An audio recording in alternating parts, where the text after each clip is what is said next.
नमस्कार, मी डॉक्टर सुप्रिया सराटे. ज्योतिष अभ्यासकांनो, ज्योतिष प्रेमींनो, आमच्या या यूट्यूब चॅनलमध्ये स्वागत आहे. संवत्सन्ति ऋतवा यस्मिनस् संवत्सराः अशी संवत्सर शब्दाची उत्पत्ती आहे. अशी 60 संवत्सरे आहेत व प्रत्येक संवत्सराला नाव आहे. असे 60 संवत्सरांचे एक चक्र आहे.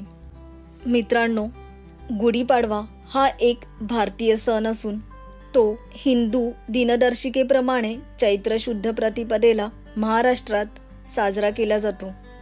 शालिवाहन संवत्सराचा हा पहिला दिवस आहे. मित्रमैत्रिणींनो, 9 एप्रिल 2024 या दिवशी गुढीपाडवा आहे. कर्नाटक व आंध्र प्रदेशात गुढीपाडव्याचा दिवस उगाडी म्हणून साजरा केला जातो.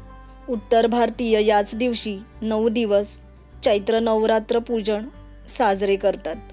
चैत्र नवरात्रीला गुढीपाडव्यापासून सुरुवात होते.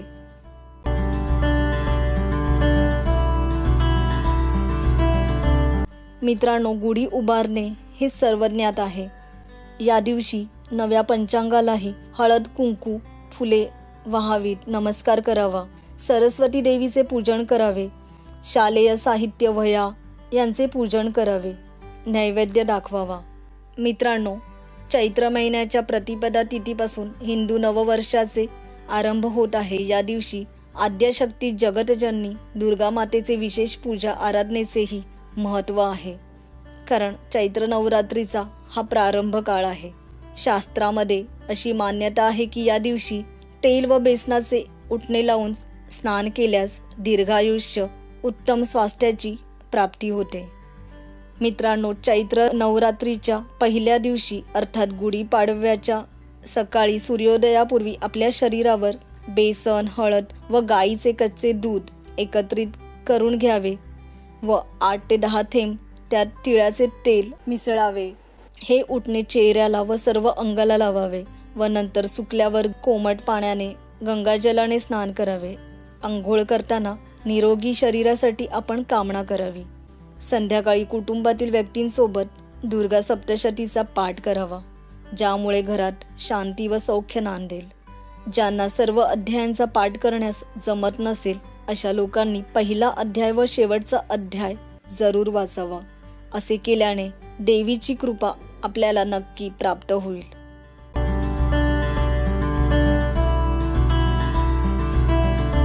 मित्रांनो, पाडव्याच्या दिवशी प्रथम गुढी उभी करून ब्रह्मध्वजाय नमः म्हणून गंधादी पंचोपचारांनी पूजा करावी. या दिवशी ब्रह्मदेवाने सृष्टी निर्माण केली म्हणून याला ब्रह्मध्वज असेही म्हटले जाते.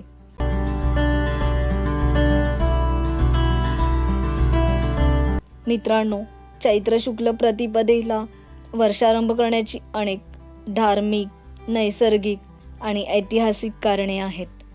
ब्रह्मदेवाने ही सृष्टी निर्माण केली तो हा दिवस. पाने गळून गेलेल्या झाडांना नवी पालवी याच काळात येते. सर्व झाडे हिरवीगार दिसतात. ऐतिहासिक कारण म्हणजे शकांनी हुनावर मिळवलेला विजय दिन तो हाच. वनवास संपवून प्रभू रामचंद्र या दिवशी अयोध्येला परत आले म्हणून याच दिवशी घरोघरी गुढी उभारून विजय दिन व आनंद दिन साजरा केला जातो.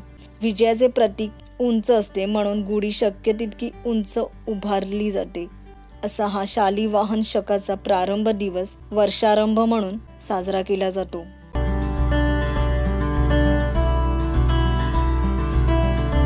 मित्रांनो, वेदांग ज्योतिष मध्ये 3.5 मुहूर्तांपैकी हा एक शुभ मुहूर्त आहे.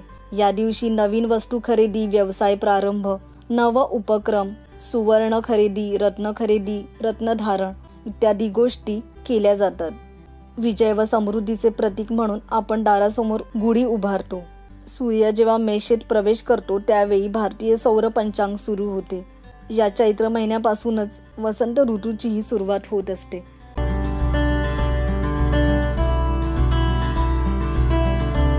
मित्रांनो, गुढीपाडव्याला आपण दुर्गा देवीची उपासना करावी. अष्टमीला होम करावे. या काळात रामरक्षा स्तोत्र पठनाचेही महत्त्व आहे. गुढीपाडव्यापासून रामनवमीपर्यंत रामरक्षा स्तोत्र सिद्ध केल्यास त्याचे शुभ फलित जातकाला प्राप्त होतात. गुढीपाडव्याच्या दिवशी दुर्गा स्तोत्र, दुर्गा सप्तशती, कुंजिका स्तोत्र, ललिता सहस्त्रनाम अशा प्रकारे दुर्गा उपासना आपण कराव्यात. अष्टमीला होम करावा. मित्रांनो, चतुर्थी तिथीला गणेश उपासना करावी. त्याला मुगडाळीचे लाडू अर्पण करावे किंवा गूळ खोबऱ्याचा नैवेद्य अर्पण करावा. त्यानंतर षष्टीला कार्तिक स्वामींची उपासना करावी. विद्यार्थ्यांनी या काळात कार्तिक स्वामींना एक मोरपंख अर्पण करावे व स्मरण करावे. कार्तिक स्वामी स्तोत्रही विद्यार्थ्यांनी या काळात म्हणावे. सप्तमीला सूर्यनारायणाची उपासना करावी. सूर्याला प्रातःकाळी सूर्योदयापूर्वी अर्घ्य द्यावे व गुलाबाच्या पाकळ्या व अक्षता कुंकू अर्पण करावे. अष्टमीला होम हवन करावे आणि नवमीला हनुमान चालीसा पठण करावे किंवा रामरक्षा स्तोत्राचे पठण करावे.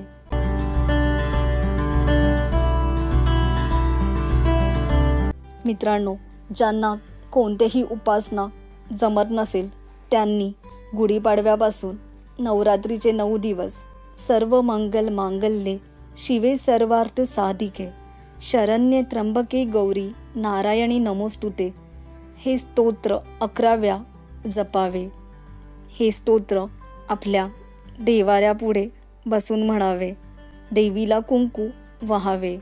एक लाल फूल, गुलाब किंवा कमळ देवीला अर्पण करावे व देवीला खडीसाखरेचा दुधाचा नैवेद्य दाखवावा.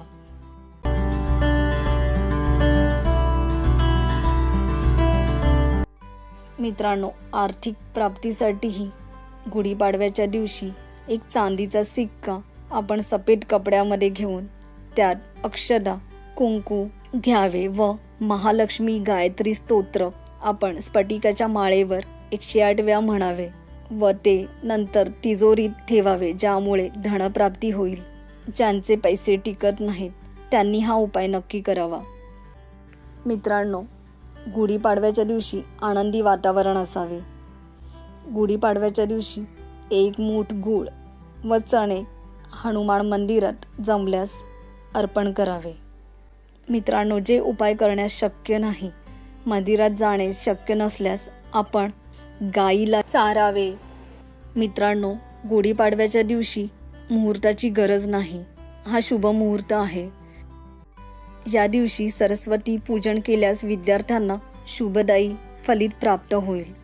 ज्यांना स्मरणशक्तीचा प्रॉब्लेम आहे, मन लागत नाही, अभ्यास होत नाही, अभ्यासात व्यत्यय आहे, अशा विद्यार्थ्यांनी सरस्वती गायत्री मंत्र जपावा व भोजपत्रावर सरस्वती गायत्री मंत्र कुंकवाने लिहावा व ते भोजपत्र आपल्या स्टडी टेबलजवळ ठेवावे. मित्रांनो, ज्यांना शत्रूपासून भय आहे, विरोधक त्रास देतात, अशांनी कालिका मातेचे पूजन करावे. मित्रांनो, आपल्याला आमचा व्हिडिओ आवडला असेल तर नक्की लाईक करा, शेअर करा आणि सबस्क्राईब करायला विसरू नका. धन्यवाद.